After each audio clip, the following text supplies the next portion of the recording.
বান্দরবানের রুমার সোনালী ব্যাংকের অপহৃত ব্যাংক ম্যানেজারের সঙ্গে কথা হয়েছে, তিনি ভালো আছেন, দ্রুত তাকে উদ্ধারের চেষ্টা চলছে, কথা জানিয়েছেন সোনালী ব্যাংকের ব্যবস্থাপনা পরিচালক আফজাল করিম। বান্দরবানের রুমা ও থানচিতে ব্যাংক ডাকাতির ঘটনার সবশেষ খবর জানাতে থানচি থেকে সরাসরি যোগ দিচ্ছেন সহকর্মী মাসুদুল হক। মাসুদ, এই মুহূর্তে আপনার কাছে সবশেষ খবর কি আছে জানাবেন আমাদেরকে। আসলে আমি আগের সংবাদে জানিয়েছিলাম এই মুহূর্তে কিন্তু থানচি এলাকায় খুব থমথমে পরিস্থিতি বিরাজ করছে।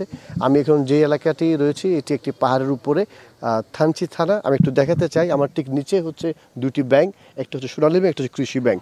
এবং এইখানে কিন্তু গতকাল ঠিক এই সময় অর্থাৎ 12টা সাড়ে 12টার দিকে কেএনএফের অর্থাৎ কুকি চীনের সশস্ত্র সন্ত্রাসীরা 3টি গাড়ি নিয়ে এসে এখানে হামলা চালায়, লুট করে প্রায় দুটি ব্যাংক থেকে তারা প্রায় 17.5 লাখ টাকা তারা লুট করে নিয়ে যায়।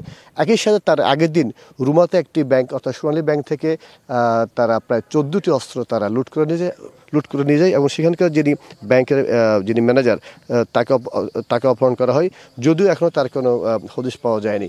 তো যেমনটি বলছিলাম, একটু আগেই রুমাতে গিয়েছিল চট্টগ্রাম রেঞ্জের ডিআইজি। তিনি এখন বাজছে 12টা, বেলা 1টার দিকে এখানে আসার কথা রয়েছে।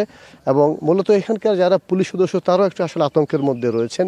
যারা এখানে স্থানীয় যারা বিভিন্ন সরকারি বিভিন্ন প্রশাসনের যারা কর্মকর্তা তারা আমাদেরকে জানিয়েছেন আসলে অনেকেই যেহেতু কয়েকদিন পরেই ঈদ এবং পাহাড়ের একটি নতুন বছর, পাহাড়ের নববর্ষ আছে, তারা অনেকেই কিন্তু তাদের বেতন উঠাতে পারেননি। তারা আসলে অনেকটা দুর্বিষহ অবস্থার মধ্যে রয়েছেন। আরেকটি বিষয় হচ্ছে এখানের গতকাল কিন্তু এইসব ঘটনার পর থানচি বাজারে অধিকাংশ দোকান বন্ধ ছিল। আজকে কিন্তু বেলা 11টার পর থেকে বেশ কয়েকটি দোকান খুললেও কিন্তু মানুষের সংখ্যা কিন্তু কম এবং সাধারণ মানুষের মধ্যে একটি আতঙ্ক বিরাজ করছে। এবং সর্বশেষ যেটি আপনারা ইতিমধ্যে জেনেছেন, আজকে বেলা 10টার দিকে বান্দরবানে জেলা প্রশাসনের সম্মেলন কক্ষে একটি সভা হয়।